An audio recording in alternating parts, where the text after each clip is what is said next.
Well, hello there to all our The Choice movie fans. I really trust that you've enjoyed the clip that we made of my online gallery in an attempt to raise funds and create a little bit of hype and fun for our up-and-coming movie that we're going to endeavour to make after lockdown. As you have probably gathered, it was made before lockdown, and we had a great time. If not, it's so scary for me to actually sort of enact this thing and learn my lines, and being a little bit dyslexic, having to learn what to say. You realize how incredible it is for these actors and actresses to get it so right with all their lines and act the part. I just don't know how they do it. So my goodness, I hope you had a bit of a laugh at us, and I just want to thank our wonderful team, Martez, producer, director, wonderful friend, and for Rico, her assistant, and Christo, the cameraman, and Rhonda and Steve Twine, who were our rapper-uppers and background little gophers, and the Slazers for their beautiful home. We just want to thank everybody who helped us make that lovely little clip. And now, this little clip I'm making now is to get you ready for the bloopers, blurpers, or blunders. I don't quite know, but they are hilarious. And for those of you who might not really know me that well, other than an author and give talks here and there, and usually to a crowd where you've got to behave yourself and be on your best behavior. But many of you don't really know that I've missed my vocation in life. My mother's always said I should have been an actress, but I just had dyslexia and I couldn't read scripts, so that was thrown under the bus. So I became a comedian. The world became my stage, and I ended up impersonating people and making my family laugh since a little girl. And so you know, we often joke and say that maybe I could raise even more money for the movie by putting on my own comedian show and give Trevor Noah and Mark Lottering a run for their money, and book out the Fugard Theatre and do my own one-man Lizzie Wizzy show. I think it would bring the house down with my Jewish jokes, my church jokes, my KP jokes. I think we'd have everybody in hysterics. Anyway, you never know, that might be on the radar. I just want to say enjoy this next little blooper clip, and for any one of you who would like to become part of the project by investing in 2 or 3 or 5 paintings, hey, I've even got a better idea. You know, I did a bit of a math thing and added up what all the paintings I have in stock cost. It's just a little bit over 200,000 Rand. And hey, here's an idea. Anybody out there with about 200,000 Rand to invest in the movie? All the paintings can be yours. You can buy the lot. And this is the idea. Then, once I'm famous and the movie becomes a smashing hit, you can sell those paintings for 3 times the price. How about that?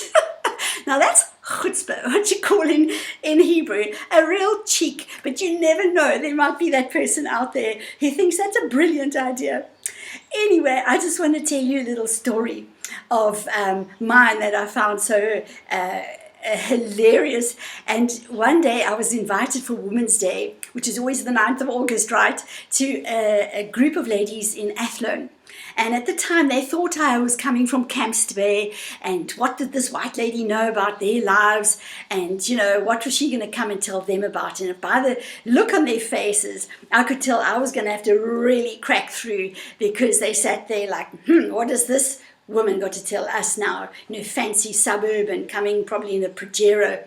Well, little did they know, we'd moved from Campbell'c to Rugby. I don't know if any of you know where Rugby is. It's a bit of a grey zone in Cape Town. Anyway, I arrived in my little Clio and decided, well, my goodness, I'm going to have to like change the vibe here a little bit. So I thought, I'm going to tell them an odd KP joke and, you know, get them settled in and bring a little smile to their faces. So I pulled out my best KP jokes and had them in a hysterics. The one lady fell off her chair and was banging on the floor in a hilarity. Well, I'd never sold so many books off the chart that day.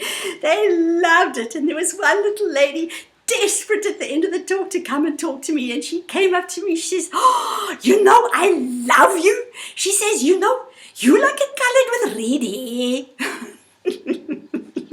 I was delighted, and it made my year to be able to be identified and feel so one with our colored community. Anyway, so maybe we should do that Athol Fugard theatre thing in the future. But anyway, I just want to thank you for all being so interested and following us and investing. I want to thank those who have already invested in us by praying for us, and those that have financially already. But now we're going for the big bucks and reaching out to the funders in overseas. And I want to mention something here that might be quite cutting across the grain of this sort of fun initiative. And deep down in my heart, I really believe that we will not have too much time after the lockdown and this world has been a little bit released from this whole corona pandemic. I don't believe we will have too much time to carry on as normal, making movies like before. I really believe that the choice is going to be one of the very few last movies made to bring about hope, solidarity, and understanding between God's blended family, Jew and Gentile. It is one of the last synergies before Jesus can come back, is this blending of Jew and Gentile. And our story does that.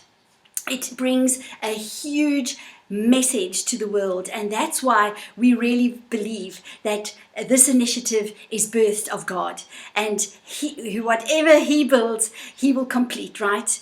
And unless God watches the city, we watch in vain. So we really believe that we've come this far for a huge big purpose, to go into the last aspect of this movie, get the funding.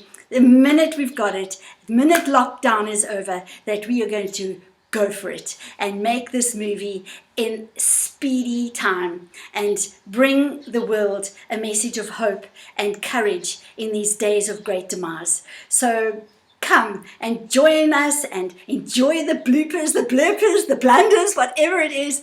And yeah, keep your eyes open for that show, The Fugard Theatre, and enjoy it, and keep watching, keep your eyes focused and peeled, and keep on praying for us. We're going to need all the prayer we can get as we go into the storm clouds of life. So thank you guys, carry on following us, and until next time, ciao.